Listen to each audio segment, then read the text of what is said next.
श्रीमद् भागवत महापुराण ब्रह्म शाप से पीड़ित जय विजय के 3 जन्म की कथा।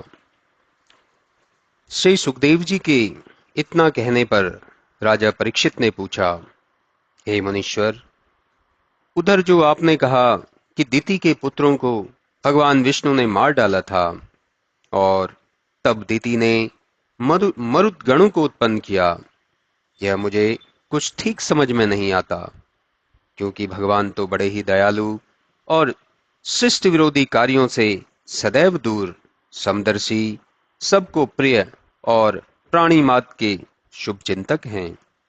इन्होंने इंद्र के प्रयोजन के लिए दिति के पुत्रों को क्यों मार डाला था? श्री सुखदेव जी ने उत्तर दिया कि मैं आपके प्रश्न से बहुत ही प्रसन्न हूं, क्योंकि भगवान के गुणों का बार बार वर्णन करना महात्माओं द्वारा बहुत ही पुण्य और मंगलप्रद माना गया है।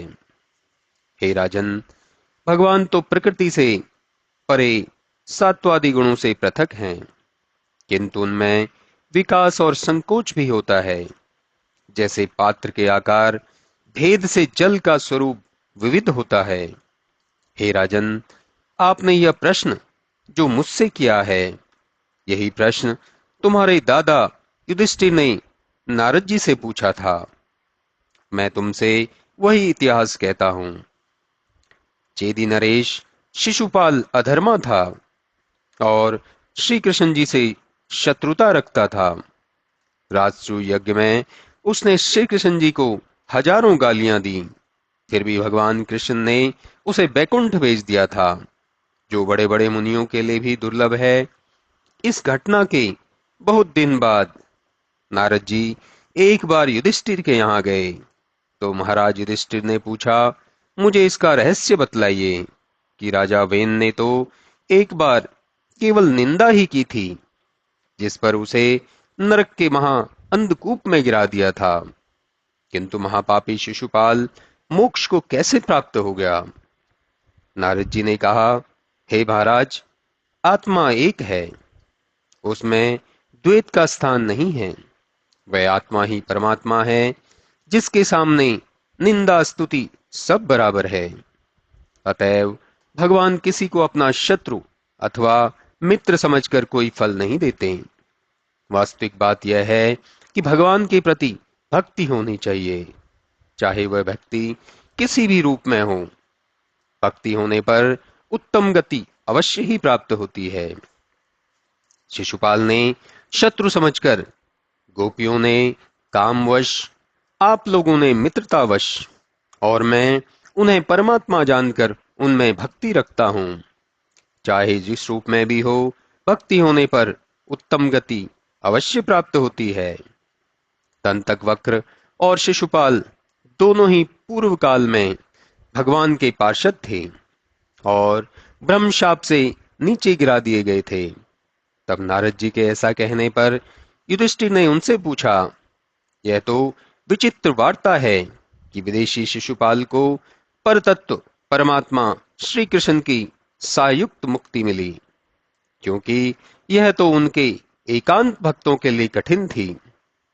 हे महामुने, हम यह जानना चाहते हैं कि भगवान की निंदा करने से ब्राह्मणों द्वारा राजा वेन नरक में फेंक दिया गया, पर पापी दमशोध सुत शिशुपाल और दुर्बुद्धि दंतवक्र ने तो बचपन में जब हम लोगों का साथ प्रारंभ किया, तब से अंत तक उसने भगवान से शत्रुता ही की।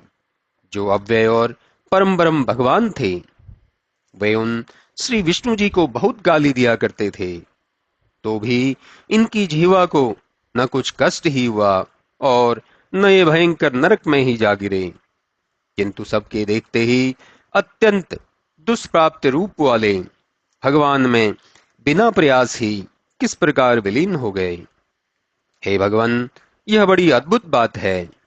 इससे मेरी बुद्धि हवा के झोंके से कंपायमान होती हुई दीप शिखा की तरह चक्कर में पड़ गई है।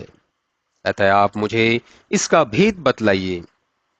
श्री सुखदेव जी कहने लगे, राजा युधिष्ठिर के इस प्रश्न को सुनकर देवर्षि नारद आनंदित हो उन समस्त सभासदों को सुनाते हुए राजा को संबोधन कर इस प्रकार कहने लगे।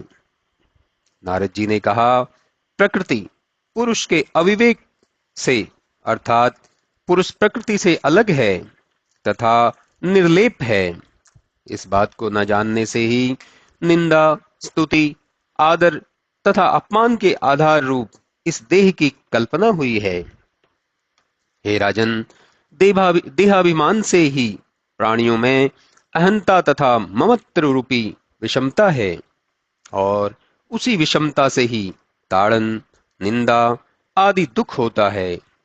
जब देह ही अहम या मैं समझ बैठता है तब उसके वध से अपना हनन मान लेता है, परंतु यह अभिमान सर्वात्मा भगवान में नहीं है, क्योंकि वे आनंद स्वरूप और अद्वितीय हैं। तब भला दुष्टों के मंगलार्थ उनको दंड देने वाले ईश्वर को हिंसा कैसे स्पर्श कर सकती है। अतः दृढ़ वैर, निर्वैरी भक्ति, योग, भय, ममता, कामना ही सही, उनमें इस प्रकार मन को लगा देवें कि उनको छोड़कर कुछ भी दिखाई ना दे। मेरा निश्चय है कि जीव जितना बैरानुबंध से परमात्मा में तन्मतस्थ हो सकता है, वैसा भक्ति योग द्वारा नहीं हो सकता। देखो, भ्रमर से दीवाल पर अपने छेद का बंद किया हुआ कीटाणु द्वेष और भय से उसकी याद करते करते भ्रमर के आकार का बन जाता है। इसी प्रकार माया मानव रूप धारी भगवान कृष्ण में निरंतर शत्रु भाव से सर्वदा उन्हीं का विचार करने से पाप रहित होकर उन्होंने उन्हीं को प्राप्त किया। हे राजन, काम, द्वेष, स्नेह, भक्ति आदि उपायों से ईश्वर में चित्त को लगाकर बहुत से जन कामादि से उत्पन्न पाप से मुक्ति प्राप्त कर चुके हैं। हे राजन, गोपियां काम से, कंस भय से, शिशुपाल आदि राजा द्वेष से, यादव संबंधी होने से, आप लोग स्नेह से और हम सब मुनियों ने प्रेम से उनको प्राप्त किया है। इस प्रकार इन 5 प्रकार के ईश्वर चिंतकों में वेन किसी में न था, क्योंकि वह निरंतर किसी भाव से भी ईश्वर चिंतन नहीं करता था, इसलिए वह मुक्त नहीं हुआ। अतः चित्त को किसी भी प्रकार भगवान कृष्ण में लगा रहना चाहिए।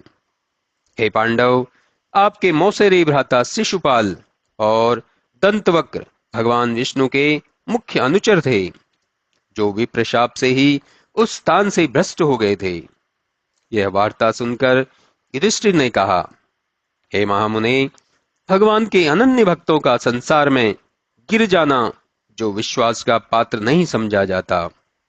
प्रकृति, शरीर और इंद्रियों से विहीन उन वैकुंठ में रहने वाले देह संबंध का वह संबंध आप सुनाइए। श्री नारद जी ने कहा, हे राजन, एक समय ब्रह्मा के पुत्र सनंदन आदि ऋषि तीनों लोकों में इच्छा अनुसार भ्रमण करते हुए वैकुंठ जा पहुंचे। जो पूर्वजों के भी पूर्वज होते हुए 5-6 वर्ष के जैसे बालक प्रतीत होते थे, उनको साधारण पुत्र जानकर द्वारपालों ने अंदर जाने से रोका।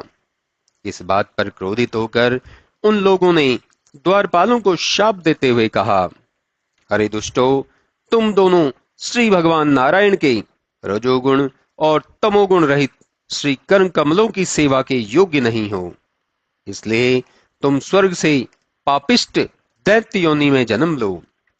इस प्रकार उनके शाप सुनते ही जब वे अपने स्थान से भ्रष्ट होने लगे, तो उन दयाशील मुनियों ने पुनः कहा, तुम इस पाप योनि में 3 बार जन्म लेकर फिर से इस लोक में आ जाओगे।